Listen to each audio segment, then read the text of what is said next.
Good evening. My name is Mike Munoz, Superintendent of Rochester Public Schools. Tonight we are going to talk about the new Northwest Elementary site and go through some slides presentation, and then give you an opportunity to ask questions during the presentation. We'll be watching those questions and respond to those at the end of the presentation. Tonight I'm going to turn this over to Kevin Holmes, who is our consultant that we've been working with on this project.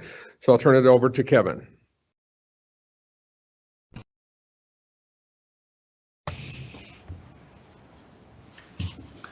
All right, thank you, Mike.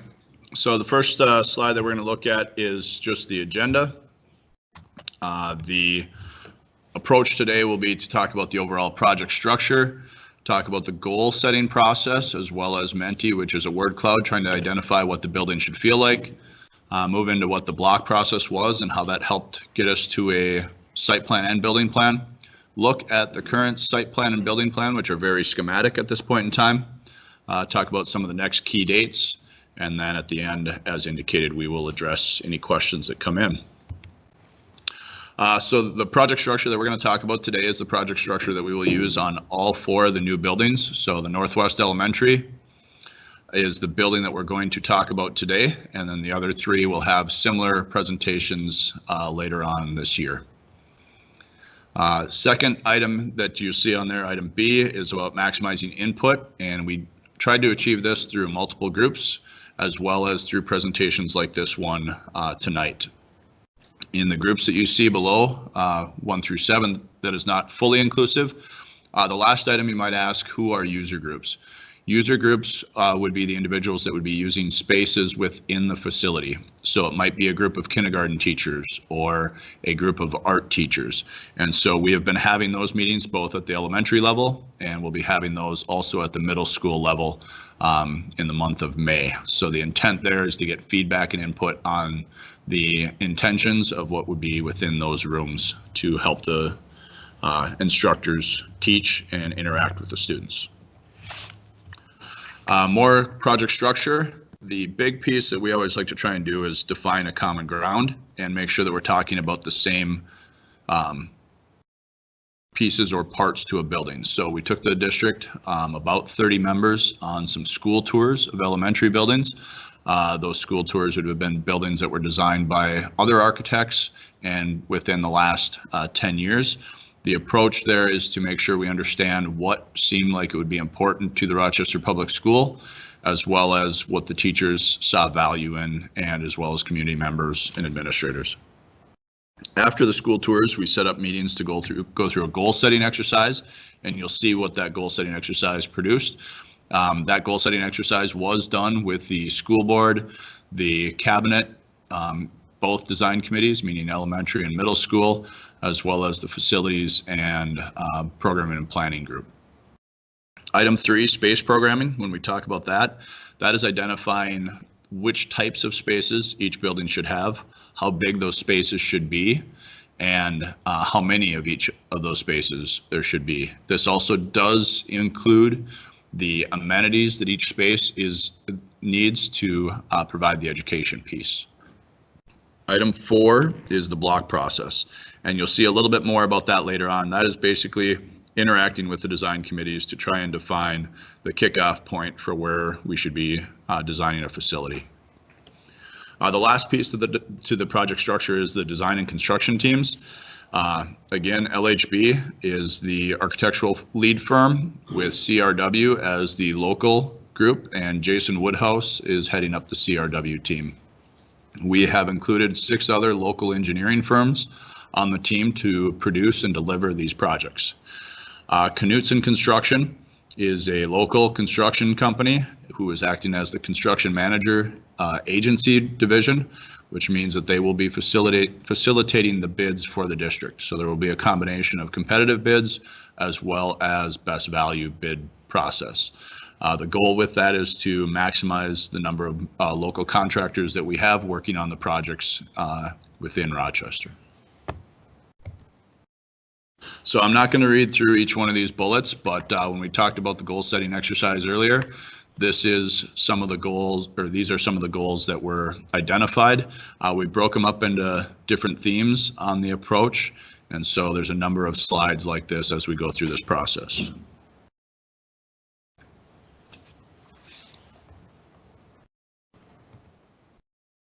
Again, these goals are goals that were set in meetings with school board, the cabinet, and facilities group, as well as curriculum or programming and planning is the way we've named that group now.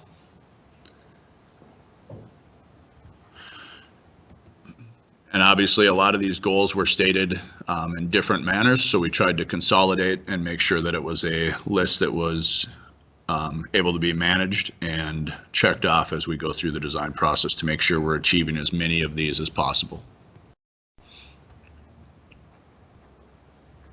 Just a side item on the safety and security. Besides the buildings that we're talking about, the 4 new buildings, all of the existing structures that do not have secure entries within the Rochester Public School District will be receiving secure entries over the next couple of years.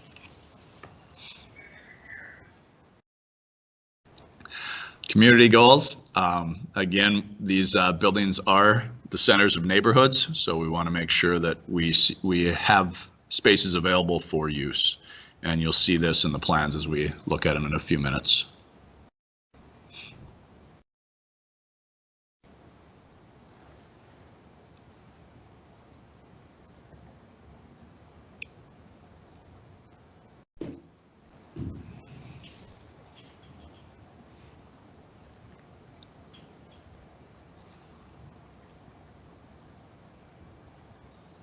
In addition to the goals that you see on this slide, the district has chosen to try and achieve a EUI or KBTU per square foot of 30. What that means in general terms is they're hoping that the new elementaries will be using about half of the energy of the district standard for buildings.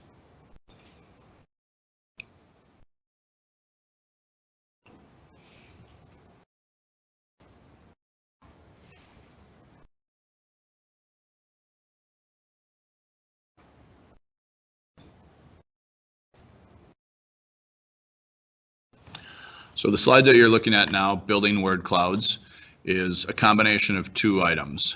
The colorful image on the right-hand side, building feeling. Our question was, what should the building feel like? And we asked for 1-word responses. Again, that was done with all of the groups that we had identified earlier in the presentation. The larger the word, the more frequency or the higher frequency that word had of being used. The word cloud on the left-hand side was after we had entered in the different goals that we heard from the groups. We did a word cloud of the highest use word within the cloud, and that was what was identified.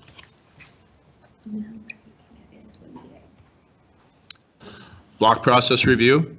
You'll see a couple images here. This is the elementary block process review. And again, the goal here was to provide members of the community and district with blocks of wood that represented the size and quantity of spaces, as well as cutouts for a site plan.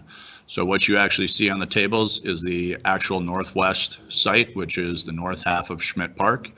And when we look at the images here, this is an example of what the site process created. Overland Drive is the north edge of the site, is on the right-hand side of this image. And you can see the different arrangements of parking lots, building and play areas, as well as access points as far as sidewalks and roadways into the site.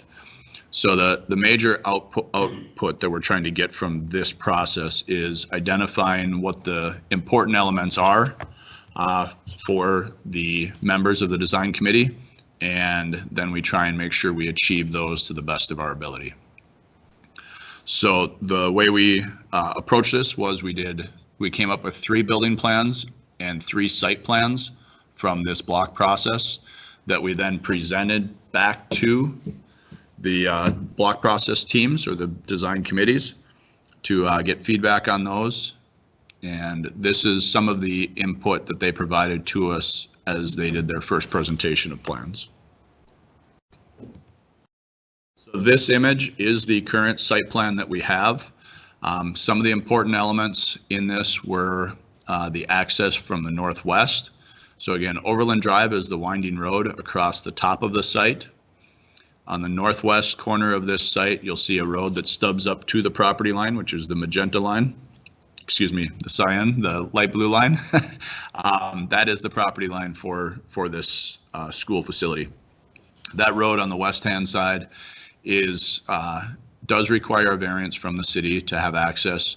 We've asked for that strictly for buses and service vehicles so that we can separate those vehicles from parents at pickup and drop off. The option that we show here, however, assumes that we would not get that variance. We still want to make sure we can get those buses over to the west-hand side of the site. The mass in the middle is the building, and we'll talk about that in just a few minutes.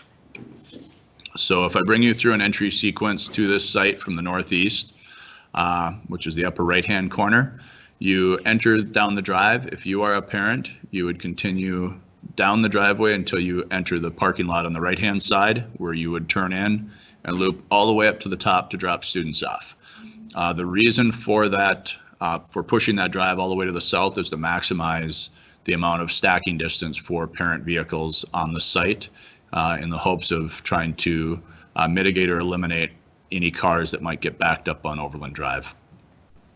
In addition to the parking lot that's there, you can see that the drive continues down to the south, or the bottom below the parking lot, and across to the west-hand side of the building.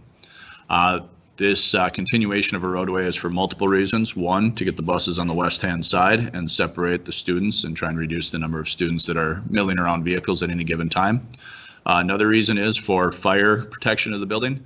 It is required that you get as much access to different sides of the building as possible for fire trucks and other emergency style vehicles. And then the last piece would be maintenance of the playground and other facilities on the west-hand side. So one of the key components that we heard from the design committee was they definitely like the idea of being able to use that bus loop hard surface area as a play area for wet seasons in the early spring and late fall, or even just a rainy summer day. So the concept here is that students would be able to exit from the cafeteria out to a hard surface play area. One of the two playgrounds, or the two light green areas, are grassy play areas. So the intent is to separate the younger kids from the older kids on the playgrounds and fields. So the younger kids would be in the smaller areas to the south, and the older kids would be in the larger areas to the north.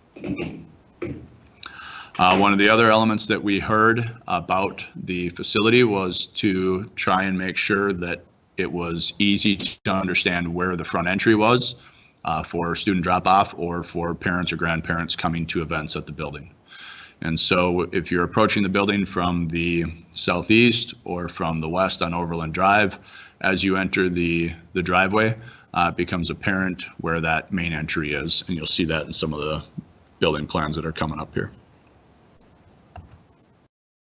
So just like the site process with the cutouts, we did a block process with the building.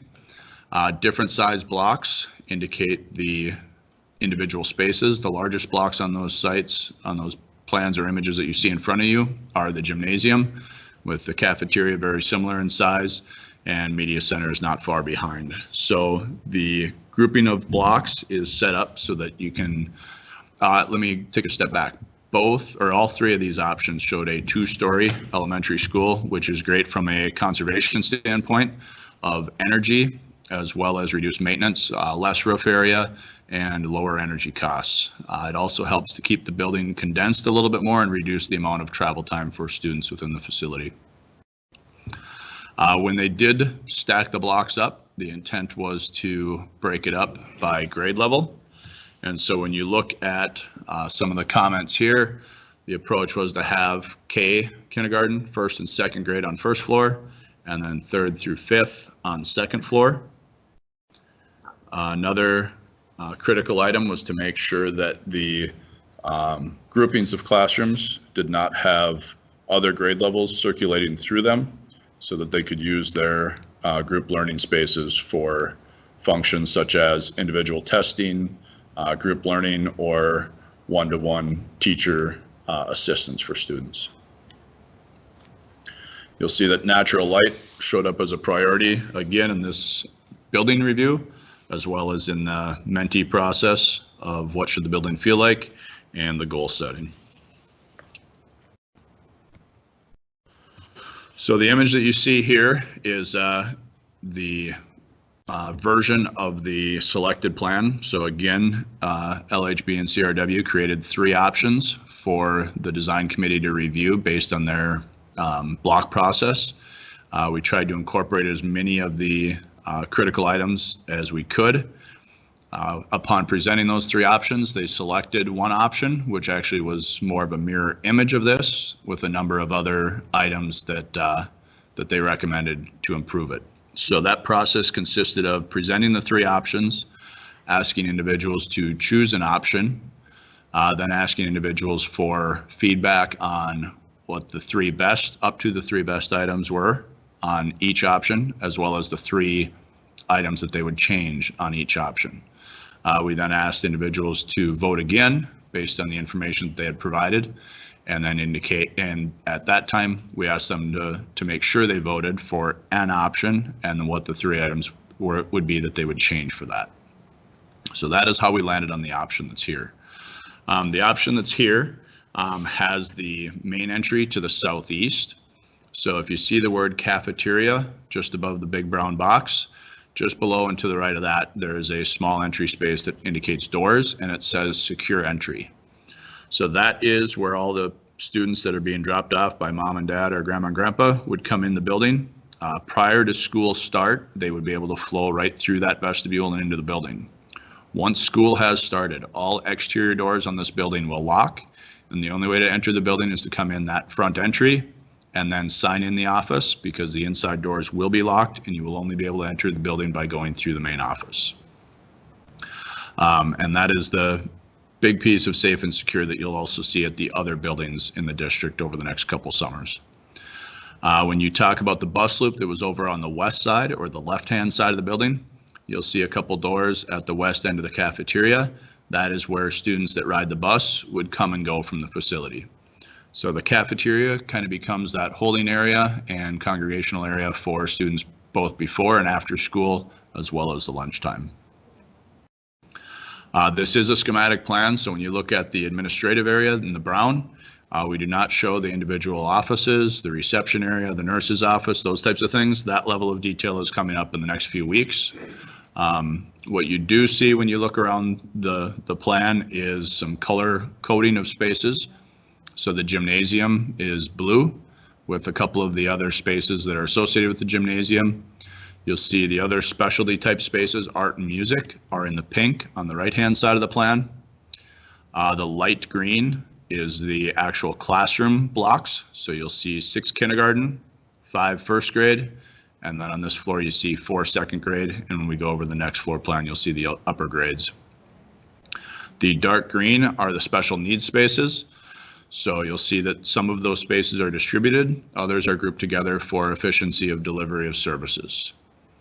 The olive color are some of the auxiliary spaces that are spread out throughout the building, which provide additional services to students and staff.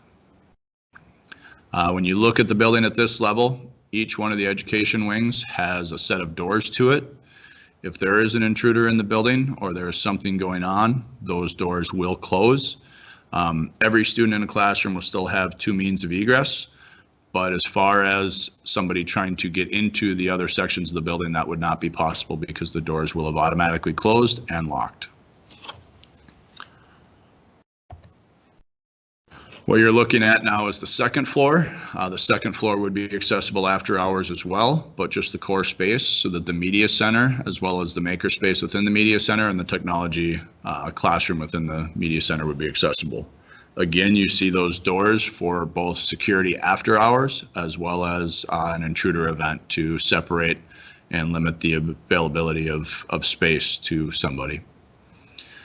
Each one of these classroom wings is set up to both maximize daylight for the classrooms, as well as maximize daylight to those group learn areas. Each one of those group learn areas would be set up with a combination of furniture, both for, I'll call it active project-based learning, so tables and chairs, as well as some soft seating for students to read and or just group and be social. We do show the lockers out in the hallways and the group learn areas so that they are easily monitored and controlled, and yet still near the classrooms. The areas that you see that say open to gym below or open to cafeteria below, because those spaces are taller volumes, they show up on the second floor, but there is no floor in that area. So the gymnasium is 22 foot high on the inside, which is why it shows up as a void space. And the cafeteria would be somewhere between 1.5 story to 2-story space. So that's why you see a volume there as well. Directly between the media center and the gymnasium area, you will see a couple of other white cutouts. Those cutouts are in that floor area. That is the public stairs to go up and down to second floor to the education wings, as well as a way for us to bring daylight down into the middle of the building on first floor.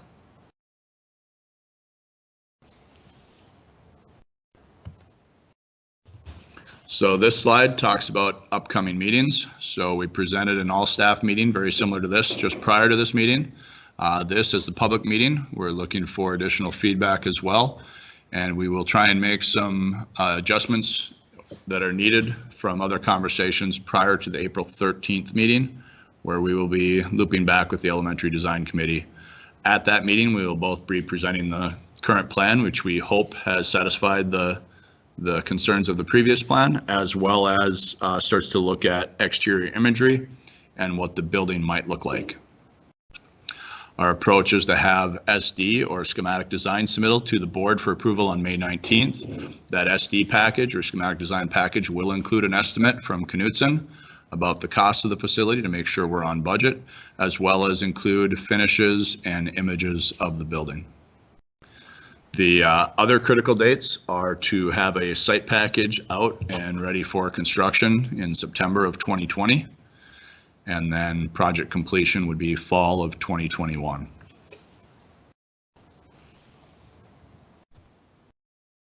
The image that you see in front of you is a quick animation of what the building might look like. We did not show windows into the classrooms. That is part of the fenestration study that we'll be working on with the design committee. You do see some glass on the facility, and that's just to show some of the larger spaces and how they could open up to the neighborhood and the park setting around it. Again, it is a 2-story building where the classrooms are. The media center is the centerpiece of the image that you see right there. And again, we will be looking at massing envelope penetrations, as well as start to talk a little bit about exterior color and materials over the next few weeks for schematic design. And with that, we will see if you have any questions typed into us and begin to answer those as we go through the process here.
It does sound like we've had some technical difficulties where some individuals were not able to stay signed on or address some of the questions. If you are online and able to address questions, please do so at this time.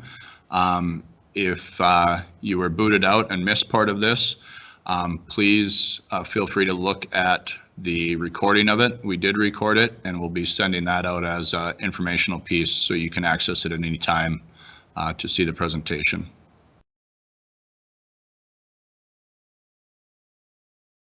And we'll give a few minutes here for questions to come in if there are some.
So we haven't received any questions, but I'll address some of the questions that we heard in the previous meeting. There was a comment about the fact that we were saving the trees on the site, and that was an item that I forgot to mention in the site plan. But the trees that you see on the site are actually an existing grouping of trees that we're intending on saving. We will be working on removing some of the undergrowth so it's easily controllable and visible. The question that was asked was, will additional trees be planted? And yes, there will be additional plantings of trees, both to help us from energy use on the building, add aesthetics to the site, and hopefully even deal with some of the heat island effects of the pavement.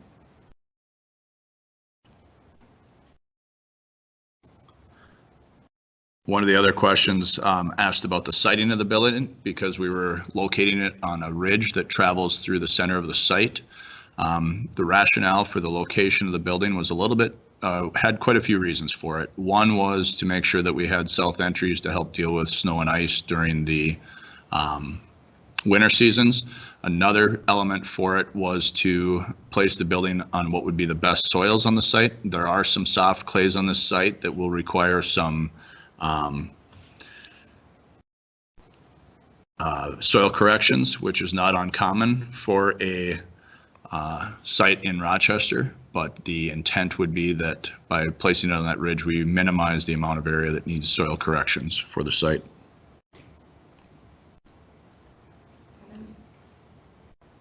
They want to know if they watch it back on YouTube, if they can still submit questions. And yes, we'll give them the link to the YouTube along with communications@rochester.k12.mn.us to email questions. So there was a question of, if you watch it online, will you still be able to answer or ask or enter questions? And that location will be provided to you along with the YouTube location for the video.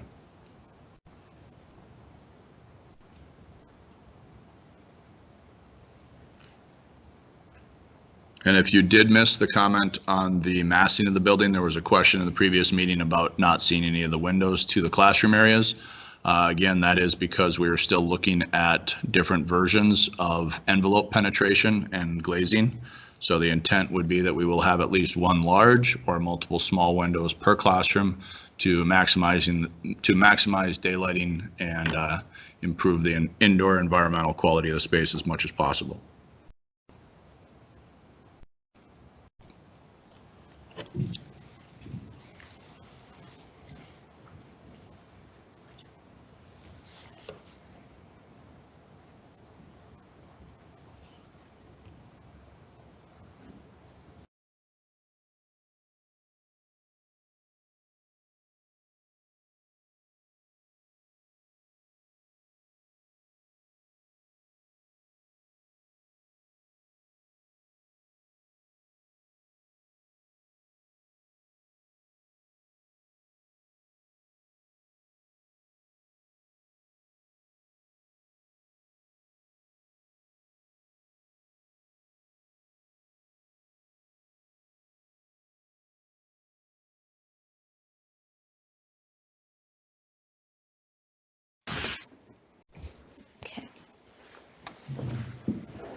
All right. I'd like to thank all of the individuals who joined us tonight, and I apologize for the technical difficulties that we experienced, but we'll have this recording of this event on our website and also on our Facebook, where there'll be a YouTube video to watch, and there'll be also a email link where you can submit questions at that time, and then we will respond to those questions since you were not able to get in and ask your question. So again, we appreciate you joining us tonight, and have a good evening. Thank you.